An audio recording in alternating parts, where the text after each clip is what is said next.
Forgiveness is not weakness, it is the quiet strength of a liberated heart. Too often, we mistake letting go for giving up, and we confuse mercy with surrender. But I stand before you today to say that forgiveness is one of the bravest decisions a soul can make. It is not about pretending the wound never happened. It is about refusing to let that wound dictate the rest of your story. Every one of us carries something, a regret that whispers in the night, a betrayal that still stings, a mistake we wish we could undo. And yet, the true measure of our strength is not found in how tightly we hold on to that pain, but in how courageously we release it. Today, I invite you to explore a different kind of power, the power that comes when you forgive yourself, when you forgive others, and when you finally set your heart free. Forgiveness is not weakness. It is the quiet strength of a liberated heart. It is the decision to rise above the storm when every emotion urges you to stay and fight in the rain. We have been taught that strength looks like clenched fists, guarded hearts, and walls built so high that no one can climb them. But true strength does not shout. It does not demand attention. It whispers peace into the broken places of our lives and teaches us that letting go is not surrender. It is sovereignty. There is a heaviness that comes with holding on to anger.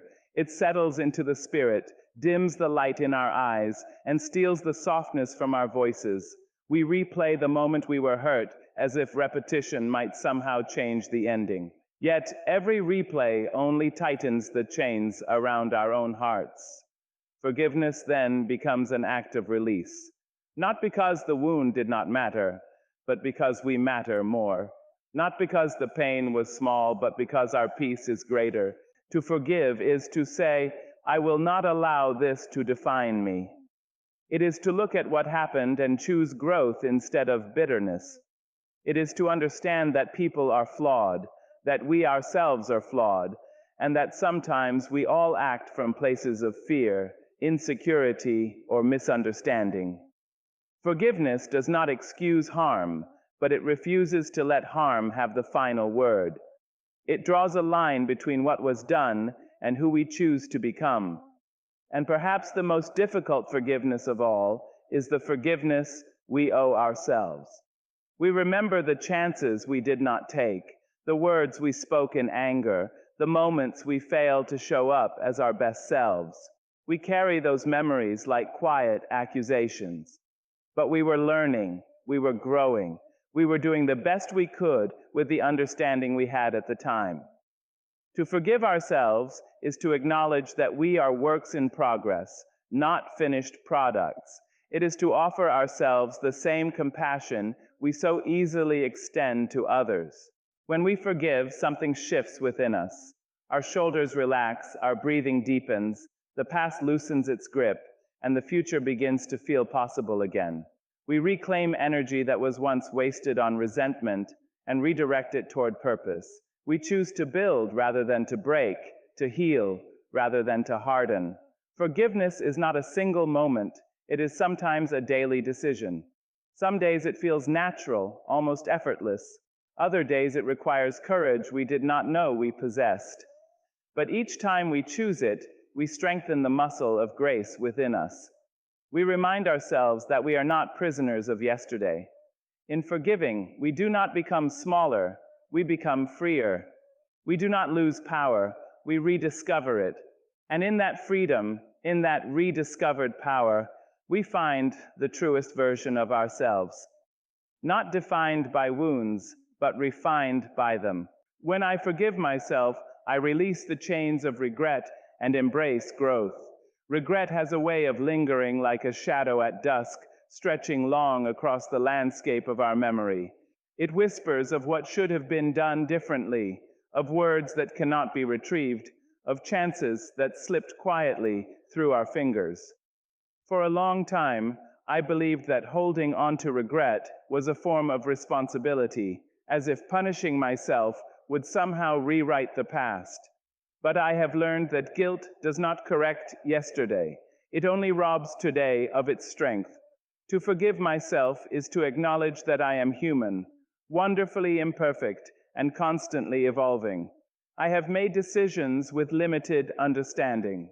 I have acted from fear when I should have acted from faith. I have doubted myself when I should have stood tall. Yet every misstep carried a lesson, and every lesson carved wisdom into my spirit. If I refuse to forgive myself, I refuse the very growth those lessons were meant to bring. I remain stuck in a moment that was designed to move me forward. Self-forgiveness requires honesty. It asks me to look at my reflection without excuses and without cruelty.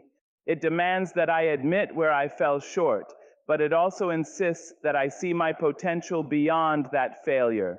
There is a quiet bravery in saying, I was wrong, and I am still worthy, worthy of another chance, worthy of joy, worthy of peace. That bravery transforms shame into humility and mistakes into stepping stones.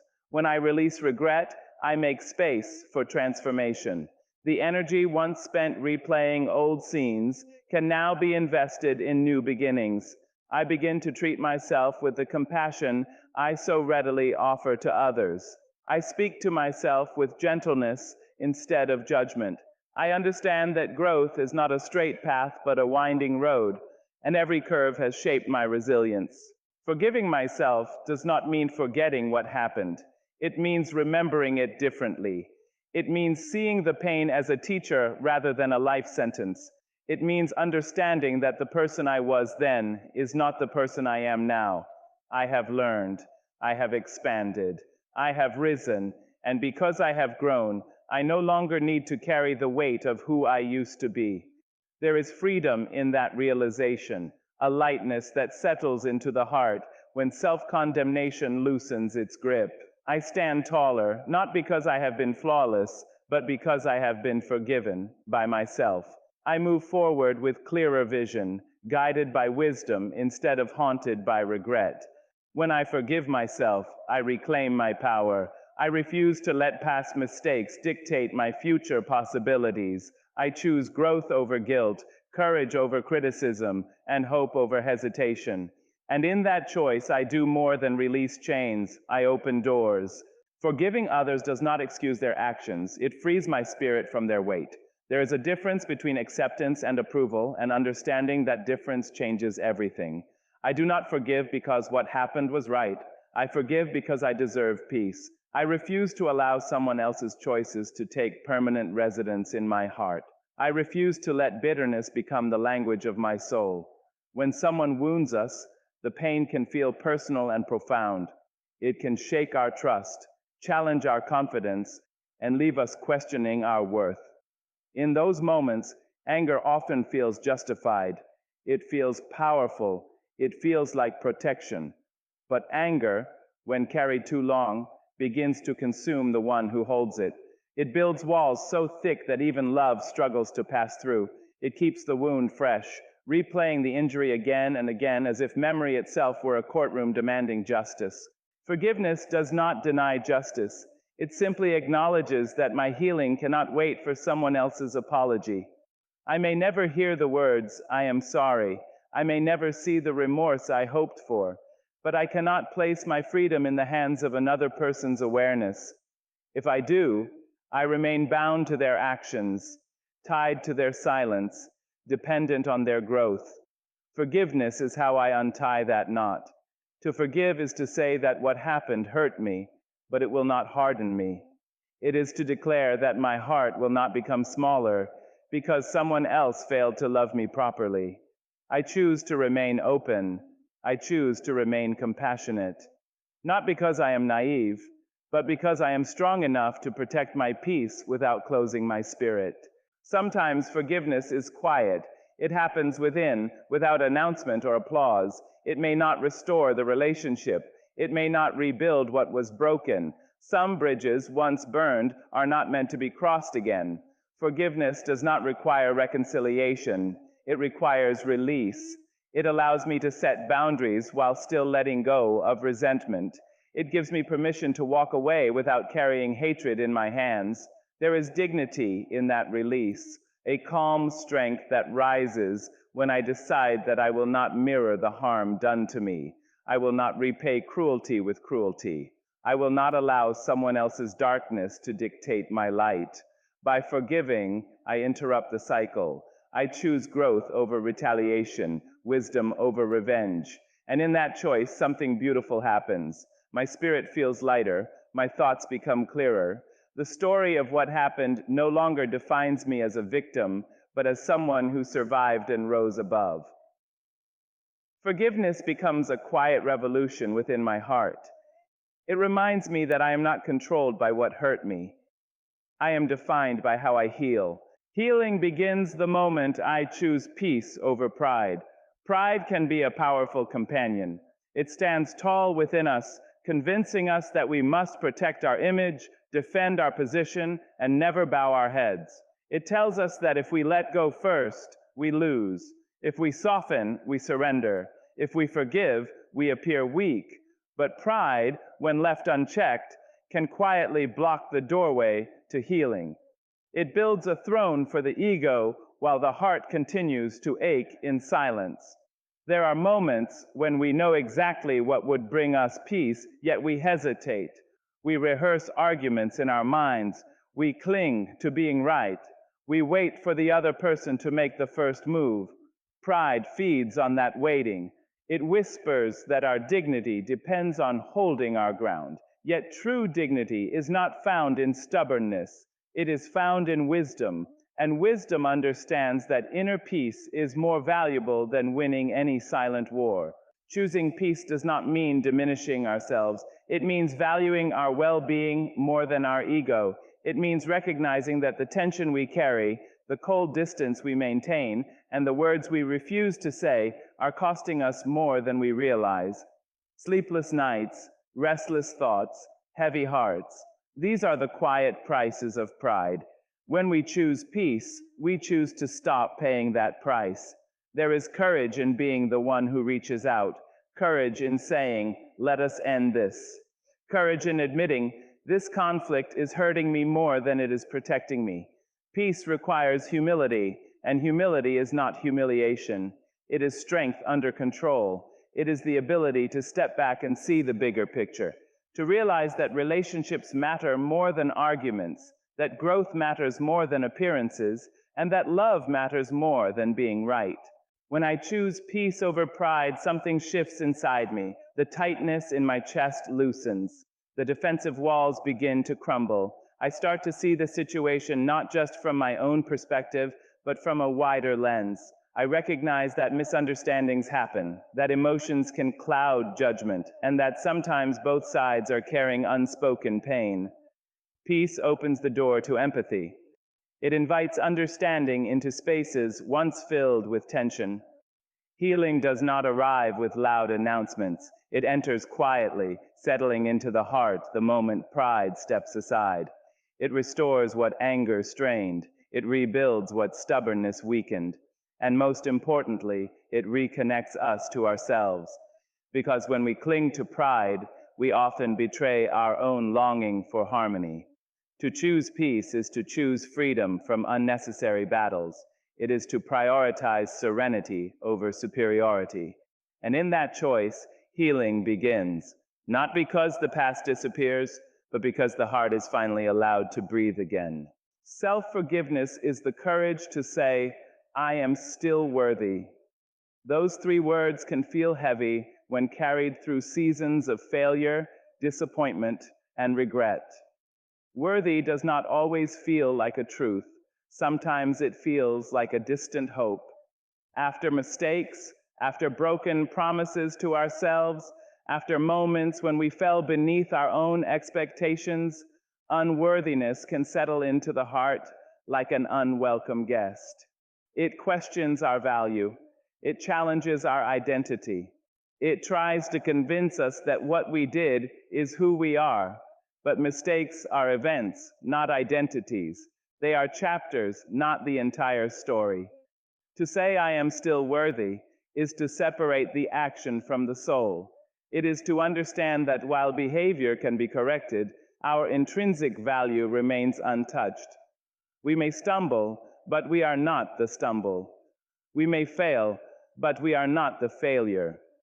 Worthiness is not earned through perfection. It is inherent in our humanity. It takes courage to believe that. It takes courage to look at our past without flinching and still choose compassion. Self-forgiveness asks us to confront what we regret without allowing it to define us. It asks us to learn the lesson without living forever in the shame. Shame shrinks us. It makes us smaller in our own eyes. It convinces us that we must punish ourselves before we deserve joy again. But healing does not grow in the soil of self-condemnation. It grows in understanding. When I say, I am still worthy, I reclaim my place in my own life. I stop disqualifying myself from happiness. I stop believing that one poor decision has the authority to cancel my future. I acknowledge that I am evolving, that growth is a process, and that every lesson I have learned has strengthened my character. Worthiness does not mean I ignore accountability. It means I hold myself responsible without stripping myself of dignity. There is a quiet transformation that happens when we accept our worth again. We begin to make healthier choices, not out of fear, but out of respect for ourselves. We pursue opportunities we once thought we did not deserve. We allow ourselves to love and be loved without constantly apologizing for our past. Self-forgiveness restores confidence in the most authentic way, because it is rooted in truth rather than denial. Courage is not the absence of regret, it is the decision to rise despite it. Each time I affirm my worth, I loosen the grip of guilt.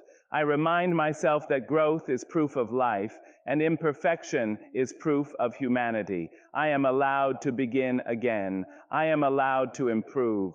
I am allowed to move forward without dragging yesterday behind me. And in choosing to believe I am still worthy, I do not erase my past. I redeem it. I transform it into wisdom, into resilience, into strength. I stand not as someone flawless, but as someone brave enough to forgive and bold enough to believe that I am, and always have been, enough. Holding on to pain only prolongs suffering. Letting go restores power. Pain has a way of convincing us that it must be guarded, almost protected, as proof that what happened truly mattered. We rehearse it in our minds, revisit it in quiet moments, and sometimes even build our identity around it. We tell ourselves that if we release it, we are diminishing our experience. But pain does not need to be preserved to be validated. It was real. It shaped us, and still it was never meant to be carried forever. When we cling to pain, we unknowingly give it authority over our present. It influences how we trust, how we love, how we respond to new opportunities. A past betrayal can make us suspicious of genuine kindness. An old failure can make us fearful of new risks. In trying to protect ourselves from being hurt again, we often block the very blessings that require openness. The wound becomes a lens through which we see the world, and slowly it distorts what is good, hopeful, and possible. Letting go is not about pretending the pain did not exist. It is about deciding that it will not control the narrative of our lives. It is a conscious choice to loosen our grip on what wounded us so that our hands are free to receive what can heal us. Letting go requires trust. Trust that we can survive without rehearsing the hurt. Trust that our strength is not dependent on our suffering. Trust that peace is not betrayal. There is power in release. When we stop replaying the past, we reclaim mental and emotional energy. We create room for creativity, for joy, for connection. The space once occupied by resentment can now be filled with clarity. The heart that was once heavy can begin to feel light again. This is not weakness, it is mastery. It is the understanding that while we could not always control what happened to us, we can control how long we allow it to live within us. Sometimes we fear that letting go means losing a part of ourselves, but what we truly lose is the weight. What we truly gain is perspective. We begin to see that the pain taught us boundaries. It taught us discernment. It taught us resilience. Its lesson remains even after its sting fades. We carry forward the wisdom without carrying forward the wound. Restored power feels like freedom. It feels like waking up without resentment being the first thought on our minds. It feels like entering new spaces without dragging old stories behind us. It feels like breathing deeply and realizing that the past no longer has a hold on our pulse. When we let go, we do not erase our history. We rise above it. We declare that our future deserves more space than our suffering, and in that declaration we step back into our strength, not as victims of what happened, but as authors of what comes next. Forgiveness transforms wounds into wisdom.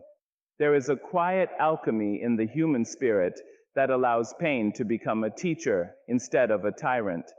At first, a wound feels sharp and defining. It interrupts our peace, alters our confidence, and leaves us questioning what we thought was secure. In those early moments, it is difficult to imagine that anything good could emerge from such discomfort. Yet time, reflection, and forgiveness have a way of reshaping what once seemed unbearable into something profoundly instructive. Every wound carries a lesson, though it rarely reveals it immediately. Some wounds teach us about boundaries, where to draw the line, when to say no, how to protect our energy. Others teach us about discernment, how to recognize sincerity, how to trust our instincts, how to see beyond appearances. And some wounds teach us about our own resilience, showing us that we are capable of surviving what once felt impossible. Without forgiveness, however, these lessons remain buried beneath layers of anger and hurt. The pain stays raw, and wisdom struggles to surface. Forgiveness does not erase the scar, it changes its meaning. A scar is no longer a symbol of victimhood, but evidence of healing. It tells a story not just of injury, but of recovery.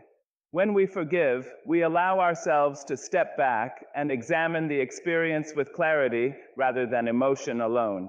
We begin to ask not only, why did this happen to me, but also, what has this taught me?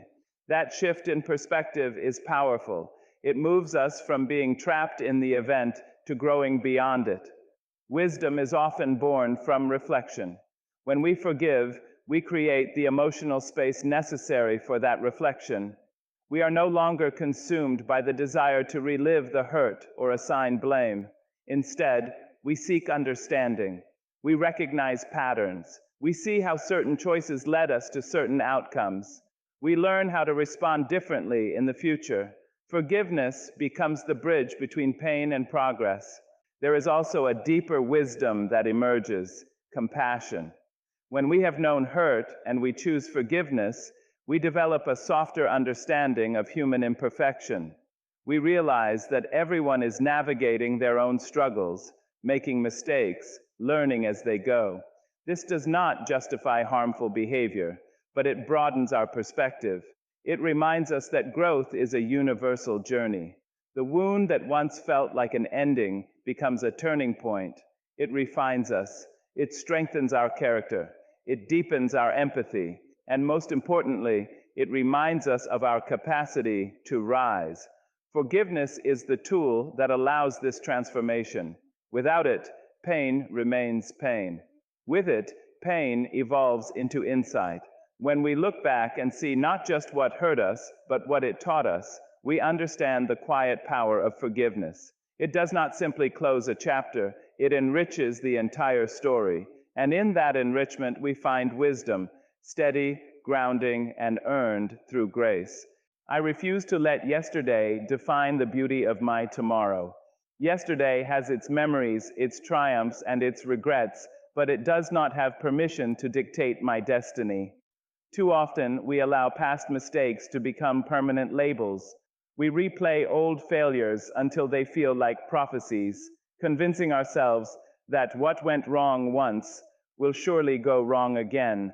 But the truth is, yesterday is a lesson, not a life sentence. It is a chapter that has been written, not the entire book.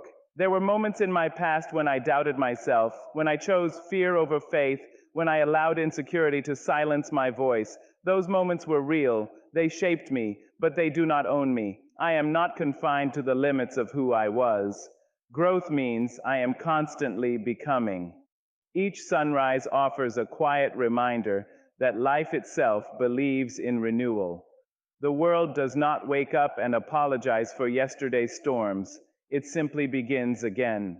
When we let yesterday define us, we shrink our vision of what is possible. We hesitate before opportunities because we remember the last time we failed. We hold back our love because we remember the last time we were hurt. We silence our dreams because we remember the last time they did not unfold as planned. In doing so, we allow old experiences to cast long shadows over new beginnings.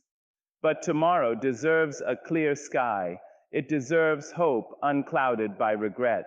Refusing to be defined by yesterday requires intention. It means speaking to ourselves differently.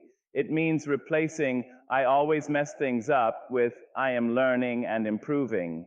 It means seeing past disappointments as preparation rather than proof of inadequacy. The past can inform us, but it does not have the authority to imprison us. That authority belongs to our present choices. There is beauty in tomorrow because it carries possibility. It carries chances we have not yet taken, relationships we have not yet built, strengths we have not yet discovered within ourselves. If we remain chained to yesterday, we risk missing the miracles quietly waiting ahead. To move forward is not to deny the past. It is to place it in its proper position, behind us, where it belongs. I choose to honor what I have been through without allowing it to narrow my future. I choose to believe that I am more than my lowest moments. I choose to walk toward tomorrow with courage instead of caution shaped by fear. The beauty of tomorrow lies in its openness, its unwritten pages, its invitation to begin again. Yesterday may have tested me, but it refined me. It may have wounded me, but it strengthened me. And because I have learned, because I have grown, I step into tomorrow not as a prisoner of my past, but as an author of my future. Through forgiveness, I reclaim my dignity, my light, and my freedom. Dignity is not something that others can take from me unless I allow their actions to define my worth. When I forgive, I remind myself that my value was never determined by how I was treated. It was always rooted within me. No mistake I have made and no harm I have endured has the power to erase the essence of who I am. Forgiveness restores that truth to its rightful place in my heart. My light is not meant to be dimmed by resentment. When I carry anger, it settles like a cloud over my spirit. It softens my laughter, tightens my thoughts, and quietly drains my energy. But when I forgive, that cloud begins to lift. I start to see clearly again. I feel lighter, steadier, more aligned with myself. Light returns not because the past disappears, but because I choose not to let it overshadow my present. Forgiveness allows my natural brightness to shine without obstruction. Freedom is the greatest gift forgiveness offers. Freedom from replaying painful memories. Freedom from rehearsing conversations that will never happen. Freedom from waiting for apologies that may never come. Freedom from allowing someone else's actions to control my emotional state. When I forgive, I step out of the invisible prison built by hurt and step back into the open space of possibility. I realize that while I cannot always change what happened, I can change how long it lives inside me. Reclaiming dignity, light, and freedom is not an instant transformation. It is a conscious journey. It requires patience with myself. Some days forgiveness feels natural, and other days it requires deliberate effort. But each time I choose it, I strengthen my character. I remind myself that I am not defined by bitterness, but by resilience. I am not shaped by wounds alone, but by how I respond to them. Forgiveness reconnects me with my highest self. It aligns my actions with my values. It allows me to move through the world without carrying unnecessary weight. When I release resentment, I create space for gratitude. When I let go of anger, I make room for understanding. When I choose forgiveness, I affirm that my inner peace is more important than holding on to pain. In reclaiming my dignity, my light, and my freedom, I step into a fuller version of myself. I stand taller not because life has been easy, but because I have chosen to rise above it. Forgiveness becomes the bridge between who I was when I was hurt and who I am becoming through healing. And on the other side of that bridge, I find strength, clarity, and a renewed sense of self that no circumstance can diminish.